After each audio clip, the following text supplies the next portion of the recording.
अंग्रेजों का भारत पर वास्तविक राजनीतिक नियंत्रण कब प्रारंभ हुआ? इलाहाबाद की संधि से। वर्ष 1765 में। बंगाल में द्वैत शासन किसके द्वारा लागू किया गया? लॉर्ड क्लाइव के द्वारा। वर्ष 1772 में किस गवर्नर ने द्वैत शासन को समाप्त कर दिया? वारेन हेस्टिंग्स को कहा जाता है, कर दिया था। भारत में न्यायिक सेवा का जन्मदाता किसे माना जाता है? वारेन हेस्टिंग्स को। वारेन हेस्टिंग्स के कार्यकाल में रेगुलेटिंग एक्ट 1773 के अंतर्गत वर्ष 1774 में कोलकाता में सुप्रीम कोर्ट की स्थापना की गई थी। इसके प्रथम मुख्य न्यायाधीश सर एलिजाबेथ थे। भारत में पुलिस सेवा एवं सिख सेवा का जन्मदाता, सिविल सेवा का जन्मदाता किसे कहा जाता है? लॉर्ड कॉर्नवालिस को कहा जाता है। वर्ष 1863 में प्रथम भारतीय ICS अधिकारी बनने का गौरव सत्येंद्रनाथ टैगोर को प्राप्त हुआ था।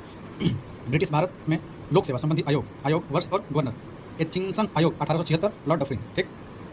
इस्लिंगटन आयोग 1912 लॉर्ड हार्डिंग द्वितीय। ली आयोग 1923 लॉर्ड रीडिंग। ठीक है। भारत सरकार अधिनियम 1935 के अंतर्गत संघीय लोक सेवा आयोग के गठन का प्रावधान किस आयोग के सुझाव पर किया गया था? ली आयोग।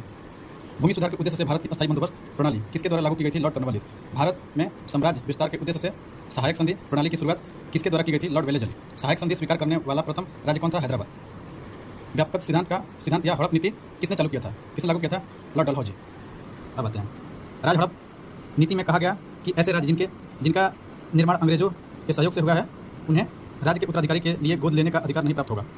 किस रिपोर्ट के आधार पर डलहौजी ने अवध का अधिग्रहण किया? Autumn report. व्यापक सिद्धांत के अंतर्गत अधिगृहित किए गए राज्य: सतारा 1848, जैतपुर 1849, संभलपुर 1849, बघाट 1850, उदयपुर 1852, झांसी 1853, नागपुर 1854, अवध 1856। चतुराईपूर्ण निष्क्रियता की नीति किससे संबंधित है? John Lawrence. किस गवर्नर जनरल के कार्यकाल में भारत पर ईस्ट इंडिया कंपनी का शासन समाप्त हो गया? Lord Cornwallis. ठीक। वर्ष 1861 में भारतीय दंड संहिता IPC किसके कार्यकाल में निर्णय की गई थी? Lord Cornwallis.